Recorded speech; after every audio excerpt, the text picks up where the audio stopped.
Well, hello, friends. Michael here with M&M Model Railways, and this is a very, very cool step. In this step, we're going to be working with Woodland Scenics Deep Water Pour. So in this video, my friends, we're going to have 5 steps that you're going to have to follow if you're wanting to do this yourself. So step 1, we need to measure the volume of the area that we're going to be pouring our water resin in. Step number 2, we're going to be converting those inches into ounces.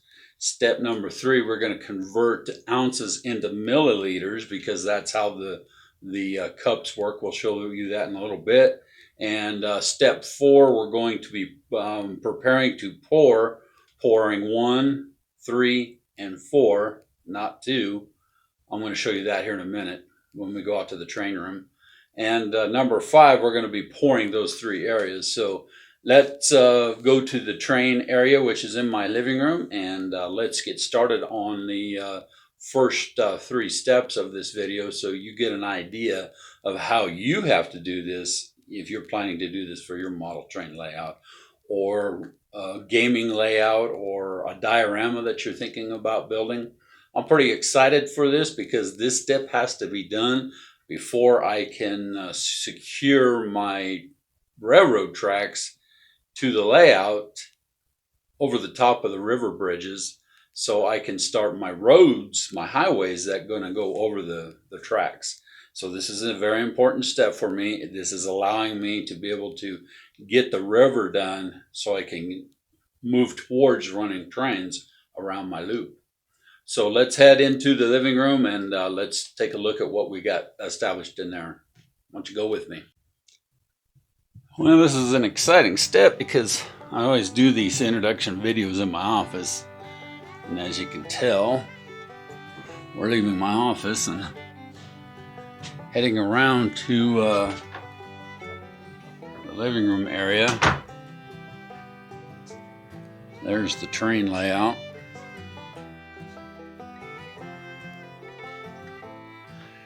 And here you see the deep water clear that we're going to be working with. So here's the, I don't know if you can see that, if I can zoom in on it enough. Allows you to see the list a little bit. But let's put you on a tripod so I can talk you through this. Well, here we are again, getting a little bit better view of this. You're now sitting on a tripod so I can show you what I'm doing. So in order for this water deep pour to work, we have to figure out the volume that we need. So I've divided this into 4 different pours here. Let me give you a helicopter view over the top of it real fast.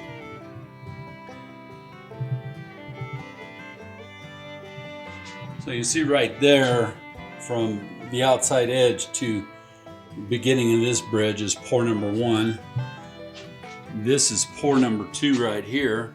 And underneath this bridge, we've got another dam. So we've got pour number 1, number 2, number 3, number 4. So that's how I established what I need to be pouring here today. So what I've done is measured these areas out. And I wrote them on the piece of paper that I showed you. So in order to figure this out, we have to take the width, which in this case is 3 inches, and the length in this case is going to be 13 inches, and it's a 1/4 inch deep. Well, if you go to Woodland Scenics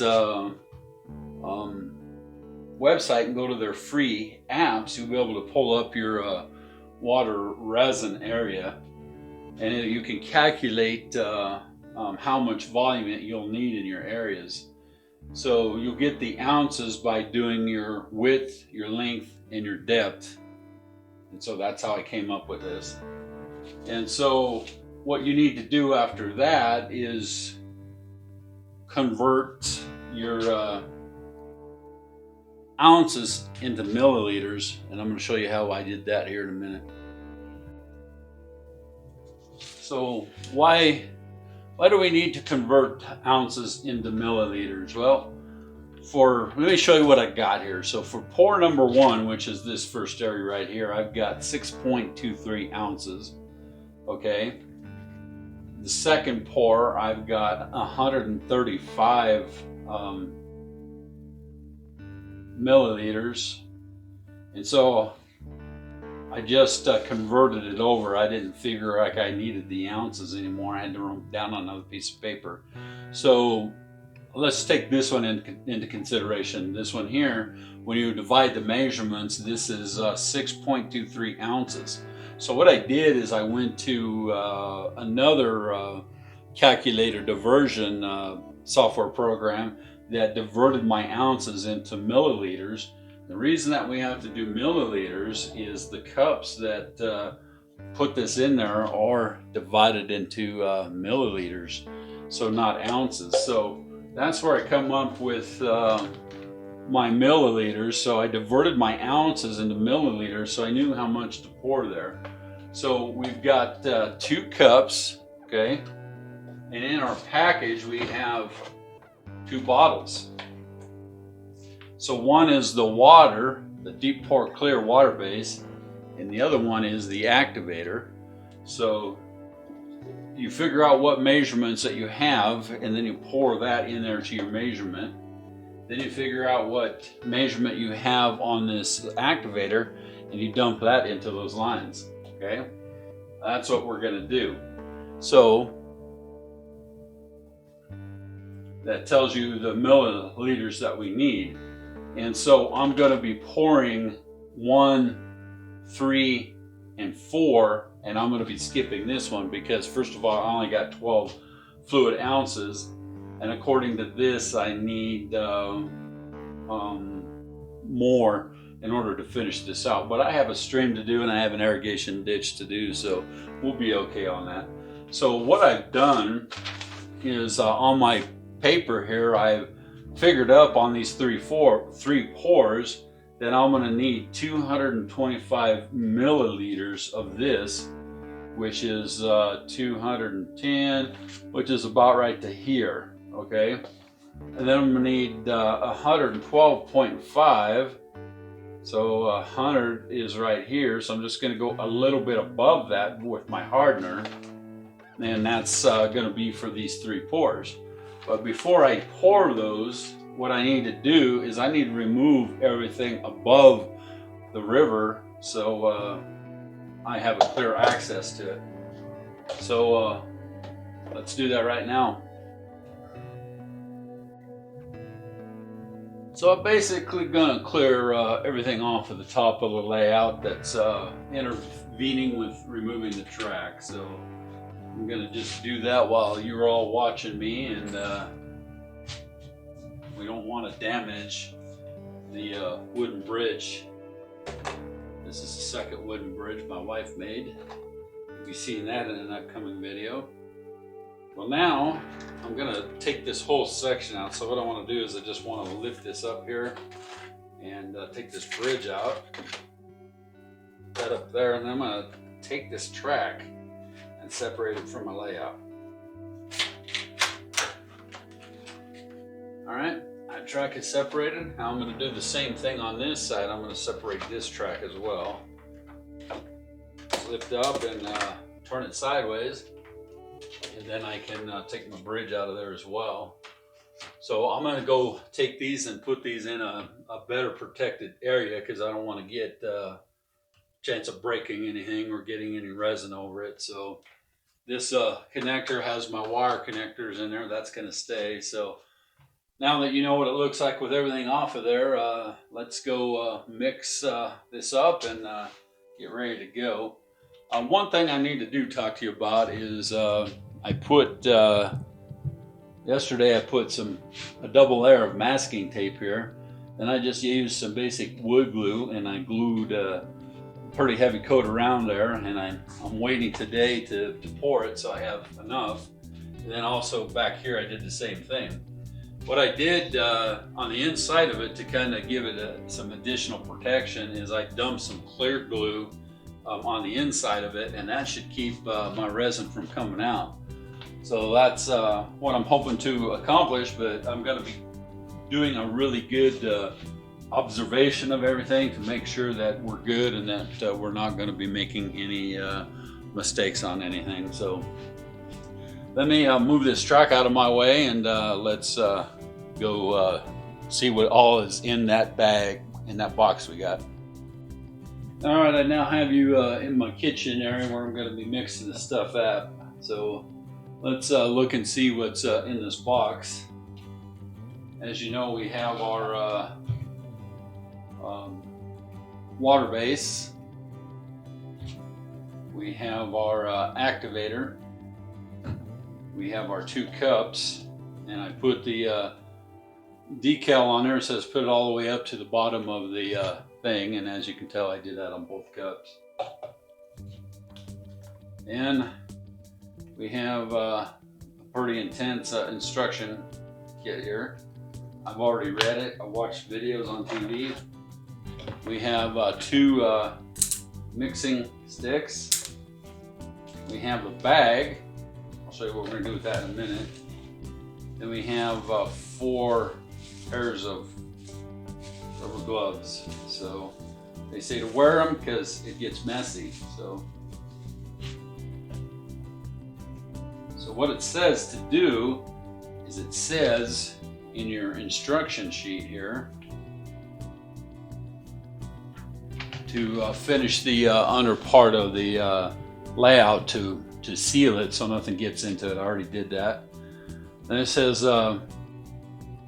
put your milliliter measurement so it comes clear up to the bottom of the cup. I did that, as you can see there. So now what we have to do is we have to put these bags of these bottles in this bag, get the air out and seal it and leave it set in water. It's got to be hot water but not scalding water, and it says you got to leave it in there for 10 to 15 minutes. So I got my watch on. So I got to find a pail big enough to set that down in there. So I think I got a pan that'll work. It's got to be bigger than that pan, I know that.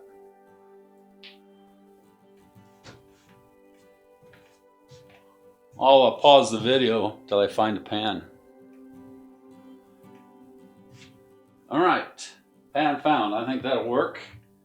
So it says warm water that I can touch and put my hand underneath it. So let's run some water. I'll let it warm up just a little bit.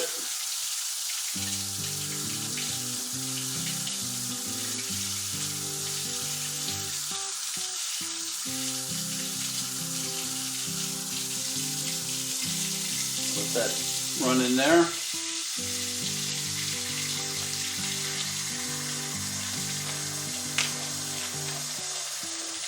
Go ahead and put the water base and the activator in there. It's getting a little bit too hot, so let's cool that down.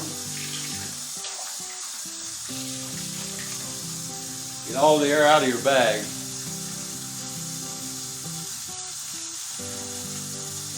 Seal the bag. Alright, let's let a little warmer water go in there. We don't want an ouch effect. Alright, so now let's see what it says here.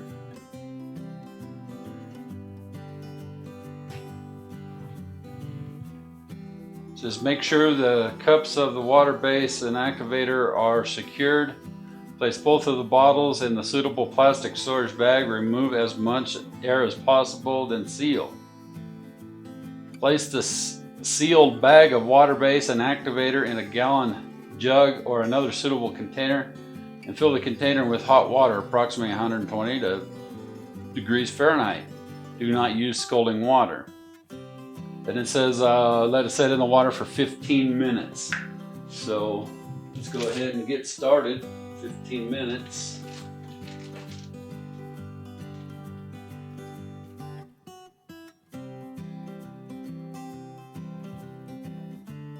put something down over the top of that so it'll stay in the water. Hard to do. Maybe that'll be okay. I think the liquid's down in the water. All right, my friends, I'm going to set my timer for 15 minutes and then I'll be back to show you what I'm doing. Well, friends, my timer is about ready to go off. I'll show you what I did. For the water base, I need 225 milliliters, so I made a black mark on there where that was. On my activator, I need 112.5, so I made another black mark where that's at.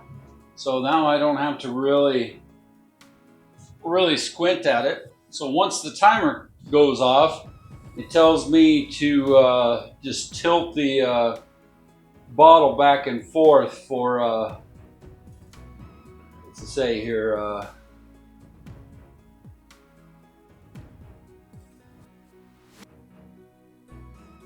about 5 seconds each bottle.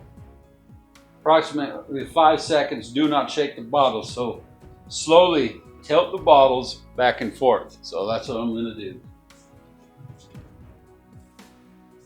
Timer's about ready to go off. Let's wait for it.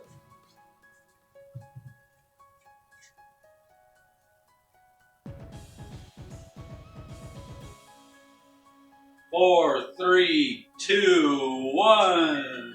Time to go to work. All right. I'll leave that bag in the sink. Let's put water everywhere. Okay, my friends, you're being able to see everything. Yep. All right, 5 seconds. 1, 2, 3, 4, 5. All right. Get my old gloves on here. As it has a tendency to get messy, it says.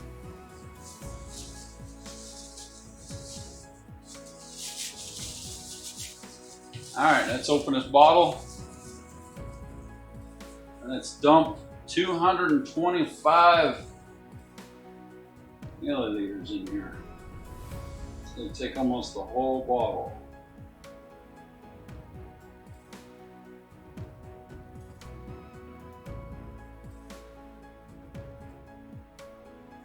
Yep, my friends, it took the whole bottle. So if that's the case, it's going to take the whole bottle of the activator to give me my 112 and a half. Let's see what that does.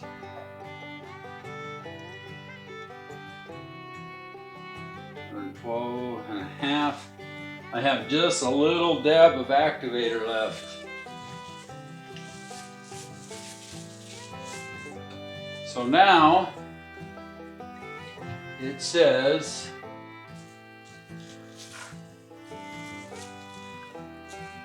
for the correct ratios of activator into the water base.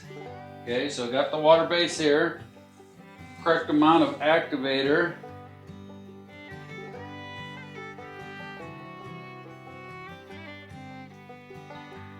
And now I ordered some turquoise dye, but it says mix for 1 minute first. So let's count.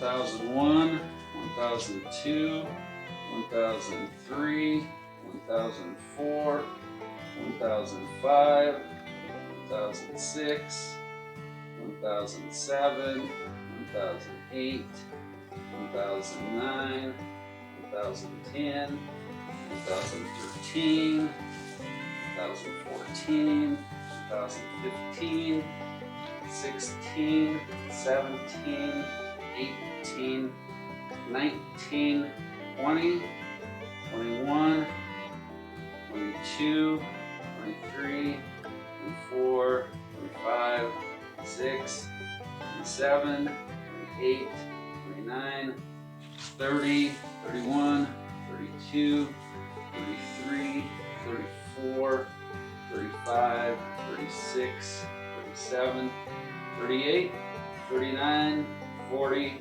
41, 42, 43, 44, 45, 46, 47, 48, 49, 50, 51, 52, 53, 54, 55, 56, 57, 58, 59, 60. Now I'm going to add just a few drops to try to get to my murky blue that I'm looking for. Not a murky blue, but a sky blue. And just do a little bit at a time. Don't dump that whole bottle in there. Now it says that's pretty much the color that I want, so I'm not going to do anymore. And now I'm going to mix it until my watch says I'm at 5 total minutes. It says go around and scrape the sides. Try to get the scraping off the bottom. While I'm stirring this, I'm going to read ahead. Gently stir water base and activator together for at least 5 minutes. Okay, do not stir vigorously. Once the water base and activator have been mixed together, the mix becomes deep pour water. During the 5 minutes stirring process, scrape the sides and the bottom of the mixing cup several times, unmixing water base that is still in the cup. If using deep water or clear water, and deep water will become slightly cloudy while stirring as you slowly turn and clear. And it did that for me. Okay, now let's slip over here to the next page.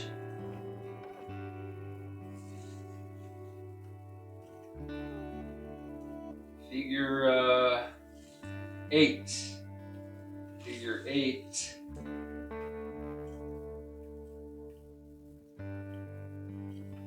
Still got 3 minutes of stir time.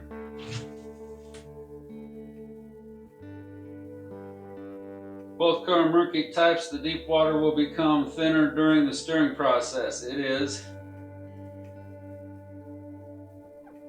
A small amount of bubbles may be present at the point of the process. This is normal and they will dissipate as the deep water cures. To further reduce the risk of film forming on the deep water surface and stirring for an additional 5 minutes, cover the deep pour water and let it stand for 5 minutes, uncover and stir for an additional 5 minutes.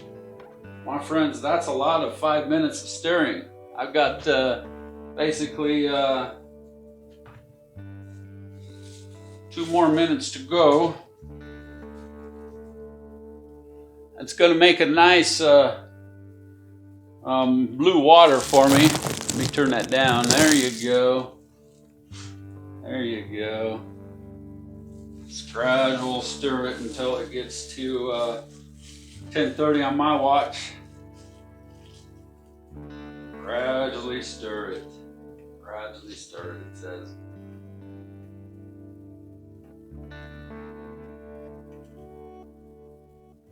One more minute. It's a lot of work actually to take and stir this for 5 minutes.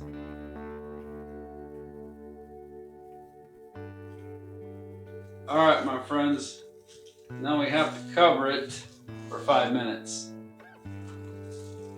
Use my cheat sheet there to cover it for 5 minutes. Alright, my friends, I'm going to let that set for 5 minutes, and then we're going to actually go over and pour that. I actually have another camera sitting up on a tripod so I can zoom in for you so you're watching the pour. So when you see me in this video next, I'll be zoomed in and you'll be able to see up close and personal what I'm doing. Talk to you later.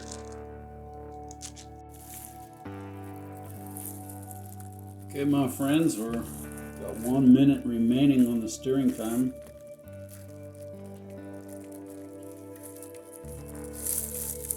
On the edges where I put these dams at, I put a hand towel on each end, so I'm pouring both ends in the number 3 pour. So I'm just in case it drifts through, it won't damage my floor. It'll get on the towel. So, all right, my friends, we have reached our 1 minute of stirring time. It's time to pour, and it says to start in your shallowest area. So I'm just going to see what happens.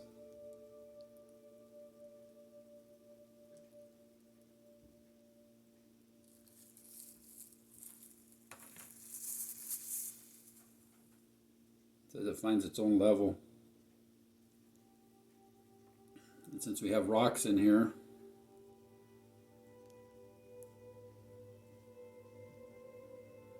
find its way through the rocks.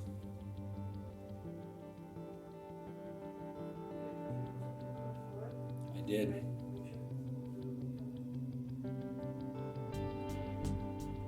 So far so good. We have number 1 poured. Now we're going to go over here and pour number 4, which is just barely a little dab.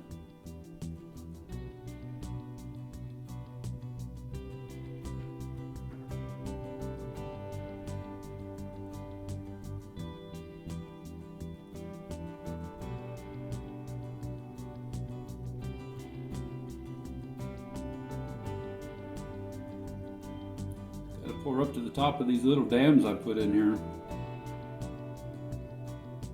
I can smell it.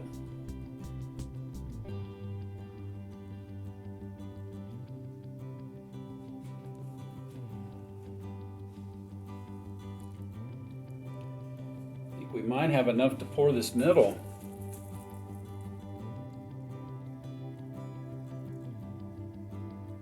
Let's hope and pray.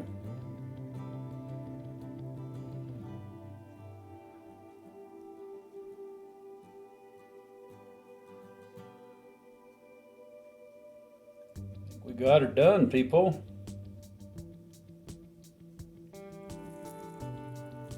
It's not quite to the depth that it needs to be, but since it has to be up in there, I have just a little bit left. I'm going to go ahead and pour that.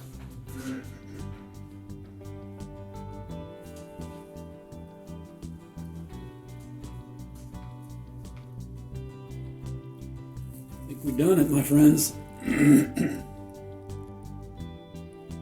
a little bit there. Get up to this irrigation ditch here.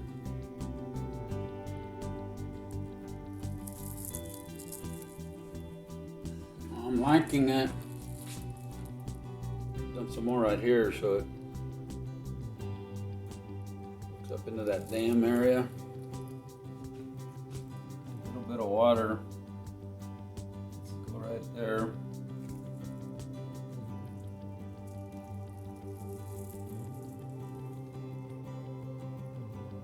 I think we got her, my friends. No leaks.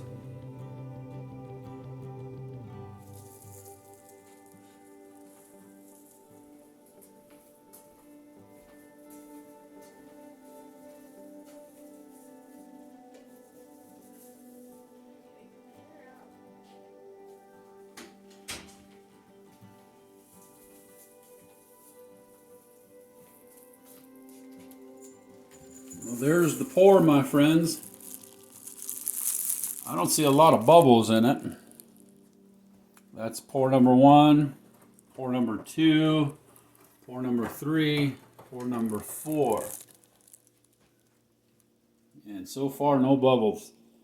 All right, my friends, it says that takes it 24 hours to cure, so when we get some more resin, we'll be dumping from the stream down in here, and that will fill that area up right there a little bit.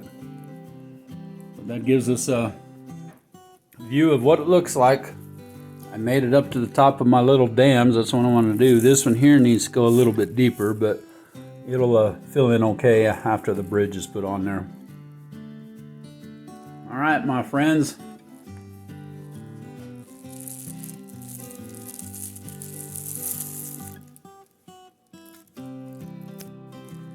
My friends, I'll do my little closing video right here. This is a wrap in this step. It's been a really fun time to be able to mix and pour that and to figure all that out with you on video. Come back and check out another video soon, my friends. And don't forget to give me a like and subscribe to this channel. We'll see you soon.